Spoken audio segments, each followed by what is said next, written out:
আমাদের young generation, even আমরা নিজেরাও অনেকেই আছেন দাম্পত্য সম্পর্কটার ভ্যালু এবং মূল্য তারা বুঝেন না, কারণ তাদের এখন খুব ভালো সময় যাচ্ছে। আমার যে বোন তথাকথিত স্বাধীনতা এবং ফ্রিডম ভোগ করবার জন্য বাসা ছেড়ে চলে যাচ্ছেন কিংবা স্বামীর সাথে সম্পর্কটা নষ্ট করছেন, অথবা আমার যে ভাই হারামের কোনো হাতছানি থাকবার কারণে ঠুনকো অজুহাতে স্ত্রীর সাথে সম্পর্কটা নষ্ট করছেন, আমি আপনাকে নিশ্চিত করে বলতে পারি একটা সময় আসবে যখন আপনি হাড়ে হাড়ে টের পাবেন আপনার জীবনের এই রং ডিসিশনের কথা, কিন্তু তখন আপনি আর ব্যাক করতে পারবেন না। দেখুন, আমাদের কাছে শত সহস্র মানুষ দুঃখ গাথা নিয়ে আসে। বহু বোনের, বহু ভাইয়ের চোখের পানি আমি দেখেছি, যখন দেখেছি একটা বয়সে এসে তারা বুঝতে পারছেন যে তারা ভুল করে ফেলেছেন। কেন ইসলাম আমাদেরকে বলেছে স্যাক্রিফাইস, স্যাক্রিফাইস এবং স্যাক্রিফাইস করতে? দাম্পত্য জীবনের শুরুতে মাঝে অনেক জোয়ার থাকে, কিন্তু যদি কেউ এটাকে ওভারকাম করে চলে যায় তখন তার জীবনে শান্তি আর শান্তি। আমি আমার বোনদেরকে বলতে চাই, এবং সব সময় আমি বলি, সব জায়গায় বলার চেষ্টা করি, দেখুন, আমাদের দেশের প্রেক্ষাপটে নারীরা নানা কারণে নিগৃহীত। শাশুড়ি অত্যাচার করে, ননদ অত্যাচার করে, স্বামী বুঝতে চায় না, অনেক বোনরা এটা নিতে পারেন না, তারা সেপারেশনে চলে যান।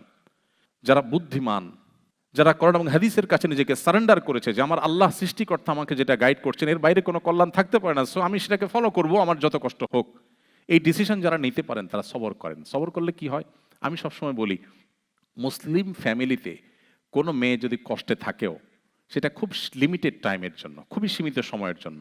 আপনার স্বামী জুলুম করছে, শাশুড়ি জুলুম করছে, শ্বশুর জুলুম করছে, ননদ জুলুম করছে, দেবর জুলুম করছে, ওকে, আপনি নিশ্চিত থাকেন, আমি আপনাকে লিখিত দিতে পারি, আপনার এই সময়ের অবসান হবে, আপনি সুন্দর সুদিন পাবেন যদি আপনি ধৈর্য ধারণ করতে পারেন। কিভাবে সেটা? যখন এক দুটা বাচ্চা হবে, সাধারণত বাচ্চারা বাপের পক্ষে থাকে না মায়ের পক্ষে থাকে? বেশিরভাগ মায়ের পক্ষে থাকে। বাপের পক্ষে কয়টা থাকে? আমার বাচ্চারা তো আমার মনে হয় না যে আমার ওয়াইফ আমি দুজনের মধ্যে আমার পক্ষে দাঁড়াবে। ভোটে যদি দাঁড়াই দুইজন, নির্ঘাত আমি হারবো এবং ওয়াইফ জিতবে। এরপর বাচ্চারা যখন বড় হয়, এরা বড় হওয়া মানে হলো আপনি স্ত্রী হিসাবে আপনার সৈনিক গড়ে ওঠা, ডানে সৈনিক, বামে সৈনিক। এখন তো আবার ফ্যামিলি প্ল্যানিংয়ের নাম দিয়ে মানুষ বাচ্চা নিতে চায় না। আহ, দুর্ভাগ্য। আমরা যারা 7-8 ভাই আছেন, তারা ফ্যামিলিগতভাবে যতটা সুখে, এক দুই ভাই যে সমস্ত সংসারে, তারা ফ্যামিলিগতভাবে ততটা সুখে না। এটা আরেক আলোচনার টপিক, আমি সেদিকে না যাই। আমি যেটি বলছিলাম যে একটা সময় ছেলে মেয়ে বড় হয়, তাদের ঘরে নাতিপুতি হয়, তখন কিন্তু ওই যে যে বুড়া সারা জীবন খ্যাস খ্যাস করছিল মহিলার সাথে, ওই বুড়ার কিন্তু কোনো বেল থাকে না। খেয়াল করছেন আপনারা কখনো? সারা জীবন যে বুড়াটা জ্বালাতন করছে, মানে ইয়াং বয়সে যখন বউরে জ্বালাতন করছে, এখন পাইক পেয়াদা, সৈনিক সামন্তর সব কার? মহিলার। পোলাপান যখন একটু বড় হতে থাকে তখন কিন্তু একদম বেয়াদব পুরুষ, যেটা স্ত্রীকে টর্চার করে যে পুরুষ, সেও কিন্তু সোজা হয়ে যায়, কারণ বইয়ের দিকে চোখ বড় করতে দেখে যে ছেলে মেয়ের সামনে এসে দাঁড়াইছে, শুধু চোখে চোখে তাকালেই আর কিছু লাগে না, হজম হয়ে যায়, সুইচের মতো সোজা হয়ে যায়।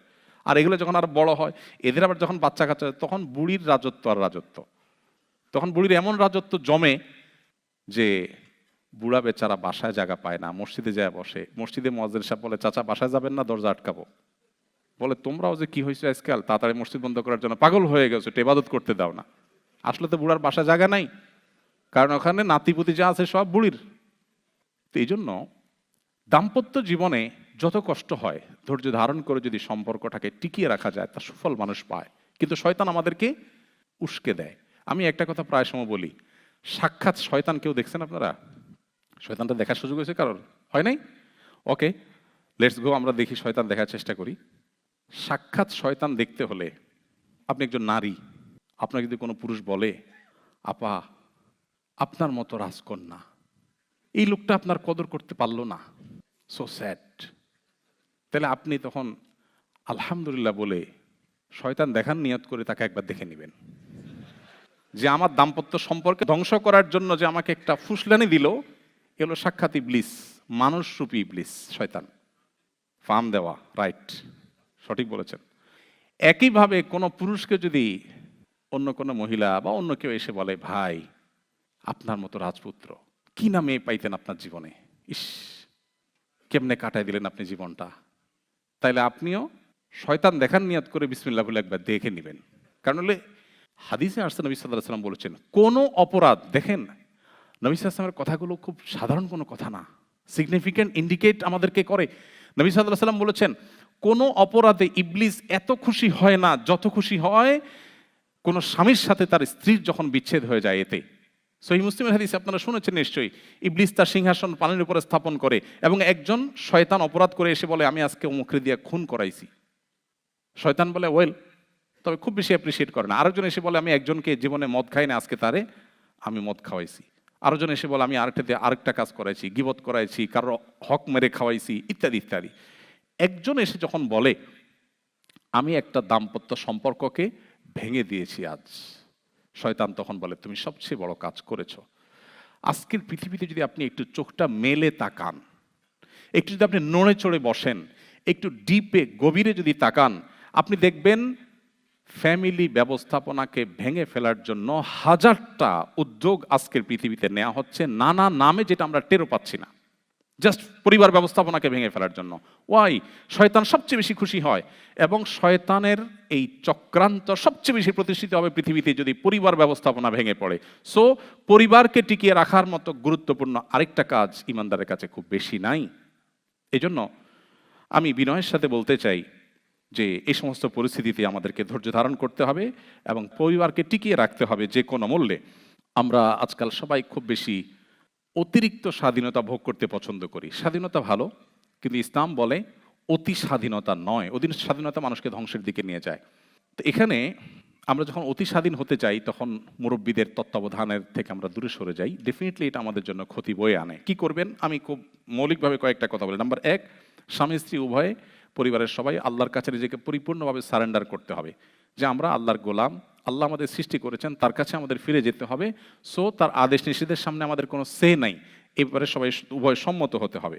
2 নম্বর হলো, আপনার পরিবারকে ধ্বংস করার জন্য, ভাঙার জন্য আজকের পৃথিবীতে যত আয়োজন আছে সেগুলো আপনাকে ডিপলি স্টাডি করতে হবে এবং যে কোনো মূল্যে সেগুলো থেকে নিজেকে সেভ করার জন্য উদ্যোগী হতে হবে। নাম্বার 3, আপনার ফ্যামিলিতে যে মানুষটা তুলনামূলক একটু বিচক্ষণ, যিনি উভয় পক্ষের কথা শুনে আপনাদের মধ্যে মনোমালিন্য দূর করার জন্য সবচেয়ে কার্যকরী উদ্যোগ নিতে পারবে, এরকম কাউকে আপনি আপনার অ্যাজ এ উপদেষ্টা আপনারা রাখেন উভয় মিলে, এবং কিছু হলে তার শরণাপন্ন হবেন এবং তার সাথে পরামর্শ করে আগাবেন। আমাদের সংসারগুলো আমাদের জীবনের সবচেয়ে বড় সুখের জায়গাটাকে খান খান করে দিচ্ছে। আমরা মানুষের কাছে হাসির অভিনয় করছি, ভেতরে আমাদের ত্রাস, দুঃখ এবং বেদনার তরঙ্গ এবং জোয়ার বইছে। আমি খুব ভালো করে জানি। আসুন্নাহ ফাউন্ডেশন থেকে একটা ছোট্ট 16 পেজের একটা বই আমরা লিখেছি, ইনশাআল্লাহ ইংলিশে অনুবাদ করে আমরা দেব, এবং আমাদের সমস্ত বইগুলো অনলাইনে পাওয়া যায়। আপনাদেরকে অনলাইনে আমরা দিলে আপনারা সফট কপি এখান থেকে পড়তে পারবেন। সে বইয়ের প্রতিপাদ্য হলো সংসার বাঁচাও, দাম্পত্য সম্পর্কগুলোকে রক্ষা করো।